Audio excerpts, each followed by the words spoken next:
Roxo Media House. Welcome back to FORTitude, everyone. J.W. Wilson. I'm here with a very special guest, Narcotics Officer Jermy Prescott. Thank you for being here today, Jeremy. We appreciate your time. The reason Jeremy's here to talk about, or he's on the show today, is to talk about a very hot topic, something that scares a lot of us: fentanyl.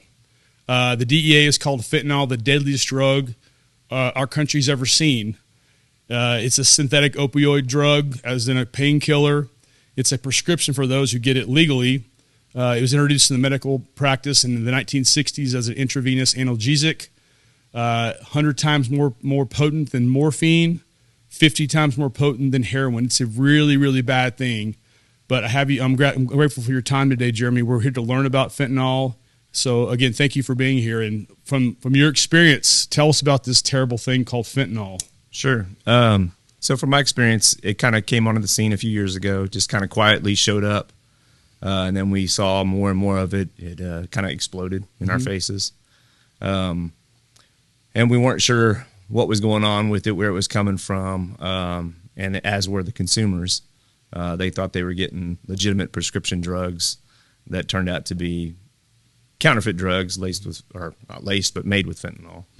And it started wreaking havoc on us. So we kind of had to turn around and figure out what was going on and how to pursue it, how to chase it, and use our traditional means of narcotics investigations and try to gear it towards this new threat and this new problem. So. For those who aren't super familiar with it, like I said, it's a painkiller of sorts, an opioid painkiller. Absolutely, yeah. Why would people want this outside of the general like surgery, or if they're in a great deal of pain from a doctor? But why would somebody want fentanyl?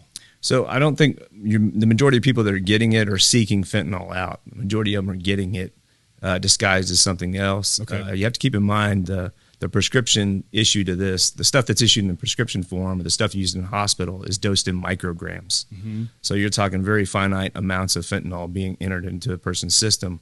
Well, when you're getting this stuff in the streets, you're getting upwards of a milligram up to 5 milligrams per pill, with a deadly dose of fentanyl being at like 2.5 milligrams. Which is the equivalent of, I saw, 5 grains of salt. 5 grains of salt, right. Unbelievable. Absolutely. So you're talking about a very, very fine line between what could be considered non-fatal and fatal. And that's kind of where the problem arises. Before we get to the source of this and how it's entering our culture, the FDA has approved this drug for pain, like we talked about.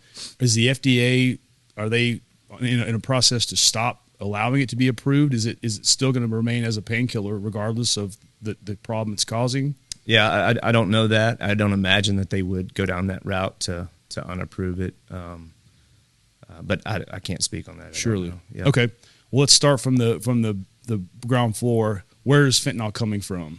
So the majority of the fentanyl we're seeing is coming from China, either shipped as the final powder product or as precursor chemicals. It's being shipped to Mexico. And then in Mexico, it's being either processed in its powder form or turned into the powder form in labs in Mexico. Into these like oxycodone, and Xanax, things like that, and even just raw powder. Why are people mixing it with called oxycodone? What is the benefit to the dealer, the manufacturer, or why is it being involved in other drugs? So as far as with the oxycodone, it's not being mixed with regular oxycodone. It's just being pressed to make it look like an oxycodone pill. Okay. An oxycodone pill it was a very popularly abused medication. Now it's really hard to find because all the control measures that are in place. But the heroin addicts and people that were addicted to heroin that wanted something else would often use the oxys. Right. And then once that kind of got shut down, there was kind of the void in there, and they saw this void, and they figured they could start pushing these pills in the U.S. because of the opioid epidemic here. So now we have all these people that are seeking these pills, the painkillers. So somebody decided this is a good way we can fill that void with the counterfeit pills. Is it cheaper to manufacture than an oxycodone? So it's a price thing? It's very cheap. It's very cheap for them to manufacture these pills, gotcha. And it's very profitable. Guessing the drug cartels in Mexico are behind the majority of this? Correct. these chemicals that go into it that make it so potent. We've talked about 100 times more potent than morphine and 50 times more than heroin. That's staggering. But what are the chemicals involved? Are you familiar with this? What makes it so potent? I mean, the fentanyl is what makes it potent. That's the active ingredient? That's the active ingredient. The rest of what's going to be in the pill is going to be acetaminophen or some kind of binder, which is what holds everything together, and some type of coloring agent to get it to that blue color. But other than that, it's going to be fentanyl. And it's going probably by road up through the border to all over the country. Is that typically how you find it? You find it's going to people that deal it. Let's stay here in Dallas, Fort Worth for the present conversation, but it's arriving in these packages, like you said, whether it's oxycodone, powder, pills, all the forms that it shows up, and then it's being sold to people by purpose, by accident. I mean, there's an intent to sell it, obviously, but these people are the people that are buying this stuff. They're not always wanting fentanyl, or they're wanting it at all? Is there a desire for the drug called fentanyl? So I've seen in some cases the desire for fentanyl. In some cases we see that people know that it's fentanyl and they just disregard it because of their addiction. Right. And then we've seen people that just get it not knowing what's in it. It's not sold as fentanyl. It's not labeled as fentanyl. It's not packaged as fentanyl. It's often sold by, whatever the common street name is. A lot of times in the oxycodone pills, it's Perks, which is short for Percocets. It's Blues, M30s, 30s. Those are the markings on the pill. And that's kind of what people call them. Perks is one of the real common names that it's asked for by. By now, I would think that most people know that they're not legitimate. I'm sure there's still people out there that don't know, especially people that are kind of new to the drug world may not know. But most people know that they're not getting legitimate pills. So the folks that are making up in the news or in the hospitals, these are generally people buying something. Then fentanyl's obviously it's taking them down. So it's an accidental overdose. It's not, again, no one intends to overdose typically, but these are accidental overdoses because fentanyl is being introduced into something they normally would get high off of. Correct. Correct. And the terminology accidental overdose is kind of in some cases there's legislation that was just passed recently that I believe it's in the Senate now in Texas to change it where some of these can be labeled as poisonings because the person that's taking it doesn't know what they're ingesting. Right. So you're handing me something that I don't know that I ingest. So now it's not an accidental overdose; it's a poisoning. Right. And if that all passes, then those could actually be investigated as murder cases. When you encounter someone on fentanyl, or what does a typical scene look like? Is there a general sense of what this world looks like under fentanyl? So, I mean, it depends on what stage they're at, how they're using it, how much they're using. But it will kind of like a depressant, so it's going to kind of bring them down. As far as what you're going to see, they're going to doze off, a lot of dozing off, hard to stay awake, and that's what you're going to observe. Now, if it's a fatal overdose, I mean, within minutes they're going to be gone. They're going to be unconscious on the floor, stop breathing. So yeah, I mean, it acts very, very quickly. Does Narcan, is that the obvious solution to an overdose with this particular drug? Absolutely, administering Narcan as soon as possible to reverse the effects of the opioid or block the effects of the opioid is tremendous in helping save people that are overdosing. You mentioned a few of the symptoms. What is fentanyl? What does it do to people that gives it it's obviously it's not a desired effect, but it gives them some sort of high. What is fentanyl doing to people? So I guess it's just a euphoric high. I don't know the exact. It's I don't want to say different for everybody, but I don't know the exact way that makes them feel. But a lot of people that are addicted to it need it to feel normal. Like if they don't get that high, they're going to get dope sick, and it's going to be a bad day for them. I see some of the side effects, you alluded to a few of them: drowsiness, nausea, confusion, constipation, sedation tolerance, addiction, respiratory depression, arrest, and unconsciousness. So it's got all the things. I mean, okay, and that we've kind of covered what it's doing to people. What's happening with you guys as far as trying to stop this problem? Because obviously it hit the scene, like you said, quickly. and it's become a massive problem. Absolutely. And you agree with that, I assume. Absolutely. What is being done or attempting to be done to stop it? Because it's everywhere now, right? It is everywhere. I can tell you that just here, I can only speak to what we're doing. But we've put together teams that focus on chasing the fentanyl. We put together teams that will actually, as long as the notification process works like it should, we will respond to the overdoses. So if we get an overdose, we get the response, we can actually go up, show up on scene, assess the situation, interview people, collect evidence, download phones if that's possible, and actually target the person that's selling the pill that killed the person or caused the person to overdose. So that's something that we've had some success with, and it's relatively a new concept, something that we're really pushing through and trying to figure it out as we go. Have you guys had any successes as far as seizures and busts and things of that nature? Yes, absolutely. We've had some successes, and a lot of these cases, if we can, we'll partner with our federal agencies, federal partners, and try to take these cases federally, just because the statutes federally may have a little bit more teeth in them. And we've had some success. Absolutely, we've had some success prosecuting these cases, especially on the federal side. So there's some federal aid behind you guys to do this more often and yes. keep these bad guys behind bars. Absolutely, and a lot of the three-letter agencies, they've made this their priority as well. This is enemy number one in their eyes. They're chasing the fentanyl and fentanyl distributors as well. Could I touch on that one more time? Everybody knows, methamphetamine, cocaine, the really hard stuff, the heroin stuff. But why has fentanyl surpassed all those so quickly? But again, we've talked about it's being mixed in, and right. unbeknownst to a lot of people. But why has it jumped on the scene in such force? Because it's cheap. It's cheap, and it takes such small amounts to be potent. So you could take, for example, we had an overdose recently where the person that died thought that they were ingesting cocaine, but it wasn't. It may have been some cocaine, but it was cocaine with fentanyl in it. And so what you can do is you can take a kilo of cocaine, you can break that up, add other cutting agents to it, which are not active ingredients. And then you could sprinkle a little fentanyl over it, and now you taken a kilo of cocaine and turn it into multiple kilos of cocaine. Gotcha. Without losing the potency of it, because if you're selling weak product, you're not going to have customers coming back to you. Sure. If you're selling potent stuff, that's what they're going to be asking for.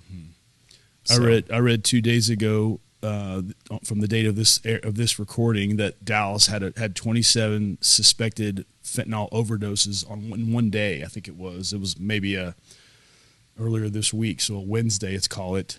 They had reported 27 suspected overdoses of fentanyl in one day. I mean, so I'm just trying to highlight that this is a problem. Everybody knows it's a problem. How often are you dealing with on a daily basis? Are you seeing overdoses every day, or is it become a norm to deal with this every day? So it has become a norm. We don't necessarily get a notification on a death on a daily basis. Doesn't mean it's not happening. Right. Because in a lot of the cases, the person overdoses, goes into cardiac arrest, whatever the case is, and they're transported to the hospital, and they may die at the hospital. And those deaths and those overdoses may not get reported to us. Sometimes they do, sometimes they don't. So in those cases, the only way we hear about it is a family member, of the loved one who reaches out and says, hey, nothing, my son died, my daughter died from this, and, nothing's being done. Well, it's not, because we don't know about it. And so we may get some of those, but the majority of those just kind of go and carry their course. They died at the hospital. It was an drug overdose, and that's where it is. So I can't say it's not happening on a daily basis, but it does happen quite frequently. And there's some nights where we're going from call to call to call, very long days, long nights where we'll have multiple in a day. So we haven't had a day like that, what you reported for Dallas. Right. We haven't had a day like that, but we've had some pretty long days. You mentioned pills and some of the powders. What are other ways that fentanyl is being consumed? So the way it's even in the pill form, it's consumed in multiple ways. It's taken orally, which is what you'd suspect, but it's also crushed up and snorted, and then it's also smoked. So a key for some parents to look for, little cut straws, like a McDonald's straw that's cut into a little piece, or like a piece of a pen straw, like a hollowed out pen, right? With maybe some burnt looking like smoke on the end of it, and then foil. Because what they'll do is they'll take a piece of foil, put the pill in the middle of it, or a piece of the pill in the middle of it. They'll light it on fire. It kind of melts the pill, and then they take the straw and they suck the fumes off of it. And it's one of the faster ways to get the high introduced to the system. So it's so yeah, if you see little balls of foil or little things of foil and it has kind of a burnt residue in it, right, then you're probably dealing with somebody that has a pretty decent addiction problem. People don't start off smoking pills, right, but they get there pretty quick. And some of these locations that we watch that we're building cases on, we can see customers go in, come out, get in their car, and they can't even get out of the parking lot of where they bought it from before they start smoking their pills. Oh wow! So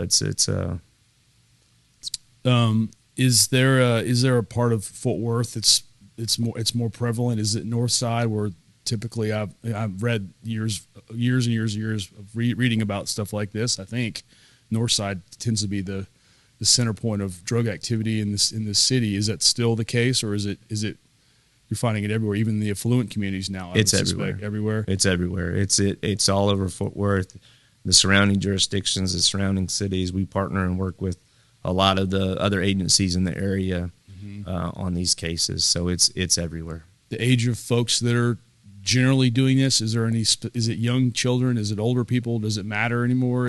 So it really doesn't matter anymore. I think statistically speaking, on a national level, age 18 to 45, this is the leading cause of death for 18 to 45-year-olds. Man. But I've worked overdose deaths of 15-year-olds. I've worked overdose deaths of 56-year-olds. So it runs kind of the gambit of age. There's not one real target age, I guess. Yeah. Not to get too personal, but what is it? I mean, this is a very tough question to ask somebody because I know the answer, but how do you process a 15-year-old overdose? Yeah, it's tough. I've got kids of my own, so it's tough. It's like I told my wife, I said, I'm tired of talking to parents of dead kids. Seriously. So like getting this word out is like absolutely. I saw that in 2021, this is a stat off the CDC, I believe, or might have been the DEA website, and this follows up with the point you just made, 77% of all teen overdose deaths involved fentanyl. That was about 70,000 kids in this country.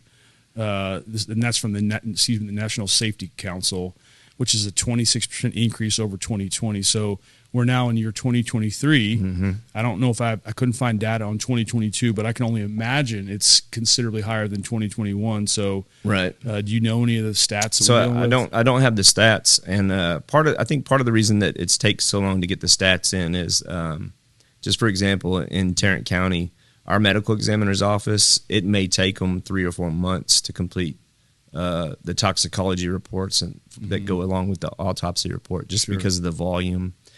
And places are still, you wouldn't think this, but places are still backed up because of COVID. So COVID's it's had an effect on everything, the criminal justice system, the ME's office, everywhere really. So so it takes a long time for that data to be recorded and then reported and then, translated into the statistics that you and I can Google. So, absolutely. But the numbers, I would say the numbers are going to go up. Yeah, absolutely. Do you work with a team? I don't know how much you can tell us about your team, but do you have a whole team of people that are focused on fentanyl, or are you specific to fentanyl with everything else falling into the? Yeah. So the team I'm on, we kind of came up with the concept where we're responding to the overdose deaths, and it's not just fentanyl. We respond to pretty much any of them. We're a team. It's a team concept. You can't do this alone. And I feel bad for a smaller agency officer that may not have the assets that we do, while they may not have the volume of issues that we have, it's still a lot to take on, as an individual. Mm-hmm. So having a team, we always feel like we don't have enough people, but we do what we can, and we make it work. But yeah, we have a team of guys that are really, they're passionate about this, and that's what makes this work for us. So. I know we're all grateful for the work you're doing. That goes without saying, but do you feel like you're making a difference in this? Do you feel like there will be a curve where this will stop being an increasing problem every month, every year? Is stuff being done enough in your eyes that this will slow down and potentially stop one day? So I couldn't answer that question, whether it's going to slow down and stop one day. I doubt it will, because greed is a powerful thing. And right now people are choosing profits over people, profits over lives. And that's at every level. That's, the people making it in China, the people making it in Mexico, and the people selling it here. They're choosing to kill the people next door for a little bit of money. So I think that's a problem that we inherently have as humans. So I don't think it's going to go away. The first part of that question is, do you think we're making a difference? Globally, no, I don't think we're making a difference. In the state of Texas, are we making a huge impact? No, but we're making an impact for that mom that lost her 15-year-old, or that kid that lost his mom, or that's who we make an impact for. Yeah. So I can tell this matters to you. That's really important. I appreciate your candor here. Are anything being done to go after the sources? Are we doing anything in China? And I know that cartels are the cartels. We always are at war with those guys, but anything there? I don't know. I can't speak to that. That would be way above me as far as what's being done to target the people in China. Our goal in every investigation we do, whether we start, with the guy selling five pills on the street corner, our goal is always to work it up. So our goal is always to find the person that supplied them, and then find the person that supplied them, then find their source, and then find where it's coming from. And so we try to work every investigation back as far as we go. Our ultimate goal, is to find the source in Mexico and take it federal and partner with DEA or HSI, FBI, whoever the case overlaps with, which in this is usually DEA, and work it back to the original destination source. We've had some success doing that. We've had some pretty good seizures outside of Fort Worth, and even other teams in our narcotics section have had success with chasing stuff back to sources outside of Texas. Right. So yeah, I think it's always the goal. And people are going to jail. The people you guys are making arrests. Absolutely, yeah. We're putting people in jail. As a matter of fact, while we're doing this, my team's out there trying to put somebody in jail for a recent overdose. So yeah, we're doing it. We're doing it daily, and sometimes we have great success. Sometimes we're banging our head on the wall. But understood. But yeah, is there anything you could say to the? I'm not asking you to. We all know that doing drugs carries an inherent risk. I think that's obvious. But what would you say to somebody? Because this is happening. Do you ever tell people that if you're going to do drugs, don't do this? Is that even an idea? We counsel. Like we get to, I say counsel, but when we get to these overdoses and the people survive, right? We talk to them. If it's somebody that's receptive, you can tell pretty quick. If it's somebody that's addicted, you can tell pretty quick as well. Right. So we tell them all the time, hey, this is going to kill you. Most of them, yeah, we know. Excuse me. But we talk to parents too. We try to educate them on what they can do and things to look for. We talk to schools. We do presentations for administrators and staff at schools on telling telltale signs, what to look for, how to respond. And then doing things like this, doing interviews, doing podcasts like this, and we try to get out there, to parents, the things to look for, the social media apps, know what your kids are doing on their phones. There's a thing that Apple does that's pretty cool called the legacy contact. And if you have kids, I urge you to set up the legacy contact. If something happens to your kids, you could be named the legacy contact. That would give them access to would give you access to your kid's phone if you didn't know that, if they changed the passcode and you didn't know it. Because a lot of these investigations, the evidence we need is on that phone. Sure. And, parents come to us all the time and like, I have my kid's phone. I know his dealer was talking to him on Instagram or, Snapchat or whatever it was. But they give us the phone and there's no passcode. And sometimes we have success getting into them and sometimes we don't. And a lot of those investigations will halt if we can't get to that evidence. So having that access to that phone, and if your kids are not young enough, demanding that their passcode, actually looking and seeing what they're doing on their phones. Right. There's several third-party apps out there where if your kids are young enough, where you can actually log into your phone and see what they're doing on their phone. Right. Social media apps like Instagram and Snapchat. Hold off on those as long as you can. Those are not a good place for young kids, and the access to so much stuff in there in the drug world. I can't tell you how many of these people we've dealt with met their dealer on a social media app or ordered their dope through their social media app. Right. So that's huge. And truly, there's so many studies into that stuff that unrelated to narcotics even, that how awful it is for young kids. But on this aspect of it, hold off on that as long as you can. And if you do allow them to have it, make sure you have access to check it and check history and everything else. So, and on another note, if you have somebody even if you just think they smoke marijuana, get some Narcan, keep it in your house, know how to use it. Is that an over-the-counter product now? It's you can request it at your pharmacy. There's a lot of nonprofit organizations out there that supply it. If you have somebody that is using, then you better have multiple doses of Narcan. Tell us what Narcan is, people. So Narcan is it's an opioid blocker. So what happens if you're using an opioid, you have the receptors in your brain that absorb the opioid, and Narcan will go in there and block those receptors from receiving those signals. So it basically reverses the effects of the overdose, if you can get it administered fast enough, then it can stop the overdose. The person will come out of it. And it's really what has kind of turned the tide. I mean, these numbers for these deaths would be through the roof had Narcan not been available, And so if you have somebody struggling with, even if you think they're just party drugs, because all your MDMA, your ecstasy, all those now are there's a potential for fentanyl to be in those.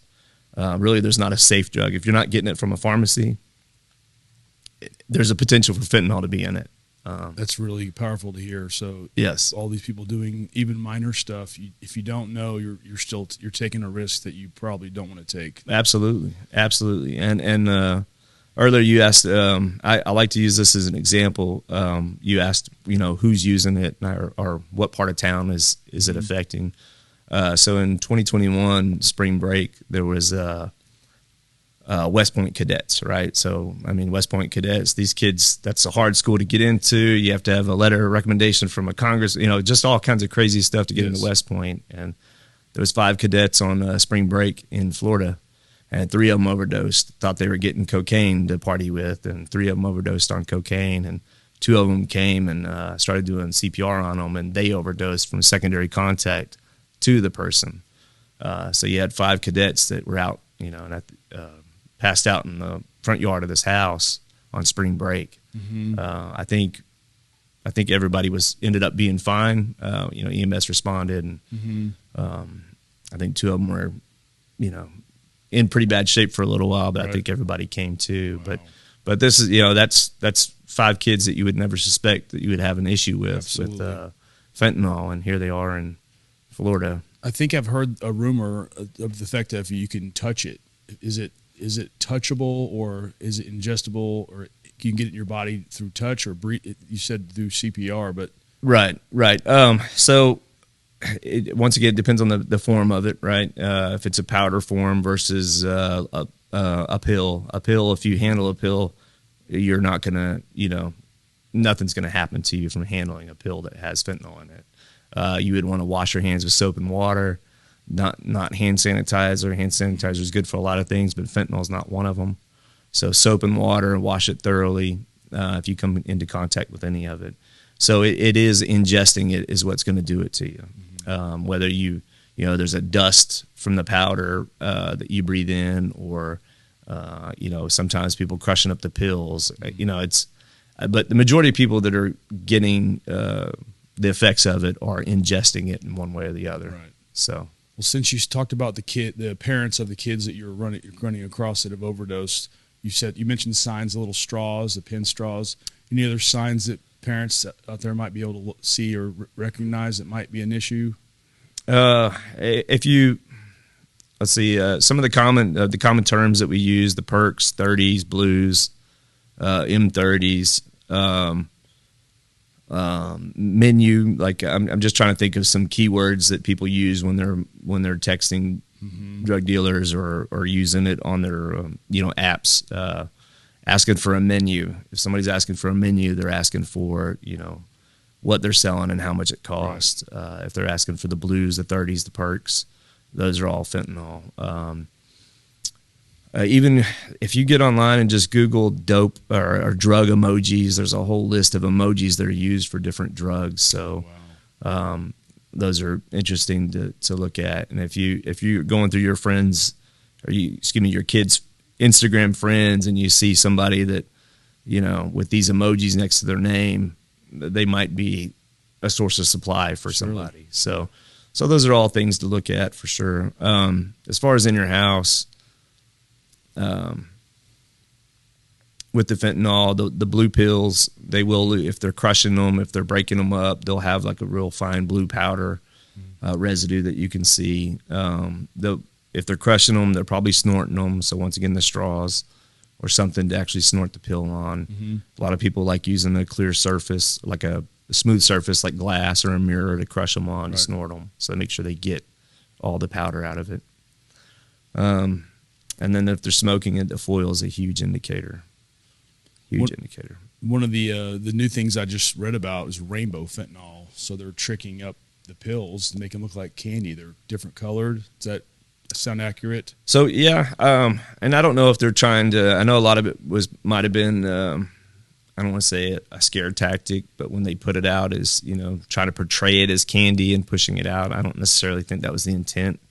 I think that maybe they just got a good deal on this different binder and it looked cool, so they started producing it that way, because it's still marked with the M and the 30, same shape, same size, and then maybe it was just to fancy it up, make it look cooler.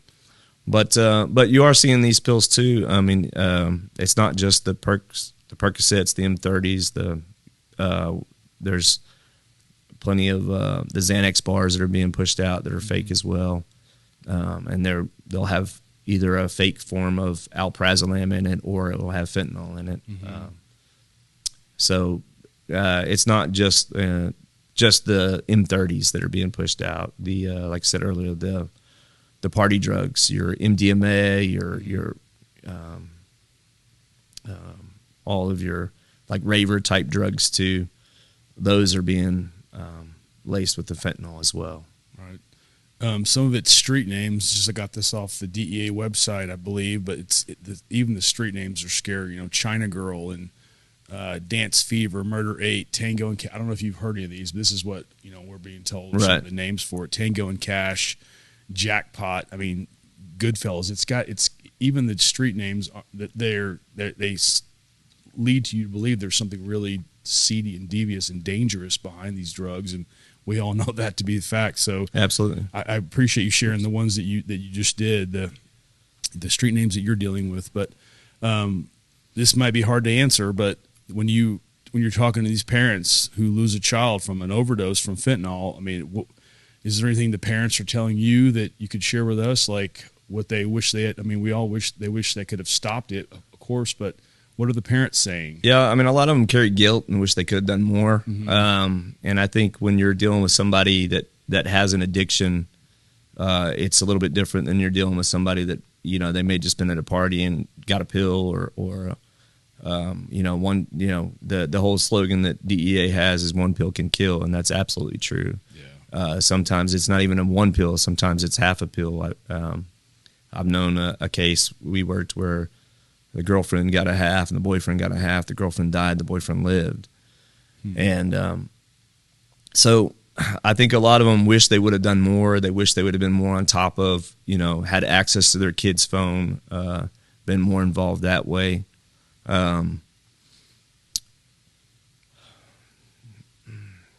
Yeah, I mean, I don't. That's fair.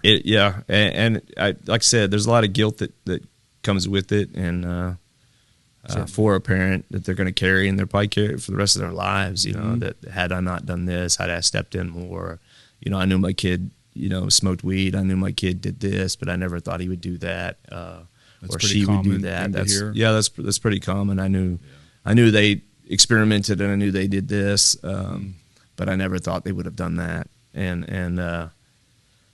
So a big thing is have the conversations. It's never too young to start those conversations with your kids. I have a 12-year-old, and I've talked to him about it since, he was, old enough to even understand. Sure. But have the tough conversations, have them often, and reinforce it. Ask them what they're seeing at school. If they tell you they're not seeing anything, then they're not being honest with you. Sure. Unless they're maybe 10, but it's there. I mean, it's in the middle schools, it's in the high schools, it's everywhere. It truly is. So, is there anything people like us can do to be useful in this regard? I mean, we all know what we're up against, and you've outlined a pretty hellacious story here. But what can people who want to be helpful do besides keep an eye on their kids? Is there anything we can do to help you guys? Yeah, I mean, keep an eye on your kids is huge. Talk to them. Be open and honest with them about it. Be open and honest with the dangers of it. As far as directly supporting us, I don't know at this point what it is. There's a lot of nonprofit organizations out there that help spread awareness. Spreading awareness is huge because if the parent doesn't know what they should be doing, then they're not going to know what to do. Or they won't do what they should be doing, I should say. So spreading awareness, I know social media is a huge thing, but sharing stories on social media, finding these foundations that the nonprofit organizations, that's their mission.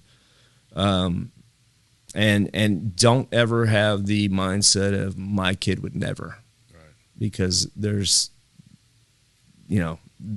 always a chance. There's a lot of parents out there that thought that their kid would never until they did. Yes, sir. And that's whether it's drugs, alcohol, smoking, whatever it is, the mindset of my kid would never. There's a lot of people that ignore stuff like this because they don't think it could affect them until it does. Does the Fort Worth PD have any information online about this? Is there a resource for people here in Fort Worth, or is it more of a federal? I know for a fact DEA has tons of resources. The Texas National Guard counter-drug program has tons of resources. It has tons of resources for educators as well, school districts. They have an awesome program where they can come to the schools and they have stuff to hand out and presentations and videos, and that's all like top-notch produced, awesome stuff. We get a lot of questions to us asking us if we can come to schools to talk to kids, and that's not really what we do because that takes us away from everything else. So those programs are available. And if your school district doesn't have something like that, pushing for that to be in the schools would be huge. Yeah. So that's something that parents can do. And as far as what Fort Worth, I couldn't tell you because that's not my area as far as what they host on their website or anything like that. But I'm sure there is some information out there. I know we've released some media releases in the past and some about fentanyl, but I can't speak to that right now off the top of my head. So. Well, before we wrap this up, could you just for impact's sake, so people who have listened to this know they already know that's serious? Are you able to tell us one story, one encounter you've had with this that just to bury the hatchet before we let you go? Because I mean, we all know what we know, and you can't hear about one dead kid is more than enough, right? But people hear a real story from somebody who lives it. You can't help but you don't forget that, and maybe that might help somebody down the road. Yeah, I mentioned the one earlier about the boyfriend and girlfriend that split a pill. That one was, I think it's 22-year-old girl, beautiful young girl, and her boyfriend. She got off work, went and picked up a pill from the dealer, and they came home. They split it. Was it for that purpose? For that purpose. Was it Oxycontin? It was a Percocet, yeah, an M30, a blue, whatever you want to call it. So we try not to call them the Oxy because they're not. Well, Oxy is another nickname that you might hear it by, but sure. We don't, the oxycodone, we don't really call it by that too much because it's not. There's nothing in there that's oxycodone. So even though it's counterfeit Oxy, yeah, sure, but that's what it was. It was an M30. And she had battled. She had some addiction issues, off and on, that she went through, talking to her family, and so anyways, it took a little while for us to. We figured out who the source was pretty quickly, and that's great. But then you have to figure out who this online person is, because they don't always put themselves on there. So it took us a little time to actually narrow it down and figure out who he was. We were able to figure out who he was, and then we were able to take that information and find somebody who could reach out to him and order more pills from him. So we started buying pills from him. We got him identified, and then our goal was to find other sources of supply for him and work it that way. So I think we bought from him it was several months. We bought from him off, periodically before we lost contact with him because our source, or the person that was working with us, decided they didn't want to do this anymore. So they went away. So we had to basically reestablish contact with him, and there'd been a break, so it was kind of difficult to do. But one of our guys was actually able to step in and pretend they were a high school or a college age kid and make contact again. And anyways, we were able to set a deal up and arrest the guy. And then he was prosecuted federally and sentenced because of the death. Well, he pled, which he did not plead to the death. But he pled guilty to the distribution and to the possession of the pills, and so that case met the thresholds, and DEA jumped on board and filed it to the AUSA's office, and so he was sentenced, and he'll be in jail for a while, and we have, there's so many more, but there's some aspect of the cases that are still sure, ongoing. Fair we're enough. Chasing that down the line. But yes, he was sentenced federally. That was a good phone call to make to the mom to tell her, hey, we got him. Good. So good. Congratulations. Yeah, absolutely. Anything else I'm forgetting to ask you before we wrap up? Yeah, I think. Oh yes, absolutely. We get tips all the time on drug dealers through an anonymous, through Crime Stoppers. We get tips all the time, and if there's somewhere you could put a link at the end of this, or of the Crime Stoppers website and phone number, we'll just ask this of anybody that leaves a tip. Is we get a lot of good information, but there may be some small piece that we're missing that we need to take it from information on a piece of paper to an active investigation. Mm-hmm. And if there was some way, somehow, that tipster would be comfortable enough with making a lot of them want to stay anonymous, which is fine. Even if we contact you, you're still going to be anonymous. If you leave a phone number, that tip is never shared. We don't give that phone number out to anyone. It's not information that we give to anyone. So if you can put an email address or a phone number, or even if you use a text for free app that's not your real phone number, or make a Yahoo email address that's not your real. But if there's somebody that we can physically talk to on the other end of that complaint, that would be a game changer for us. Just to corroborate. Because there may be something very, very simple that you left out of that complaint that prevents us from doing what we need to take that complaint to the next level. Because we get information all the time. We get tons of great complaints, but some of them are just missing a piece of information, and it's no fault to the person reporting it. They may think that they just don't know what we need. Yep. So if you're brave enough to make that complaint, you're going to stay anonymous no matter what. So just take that extra step to put some information on there so we can take that complaint to the next level. Fair enough. Yep. Well, Narcotics Officer Jermy Prescott, thank you for the time. Thank you for enlightening us on this crazy problem called fentanyl. I really appreciate your time. Thank you for joining FORTitude. Thank you, Captex Bank. Until next time.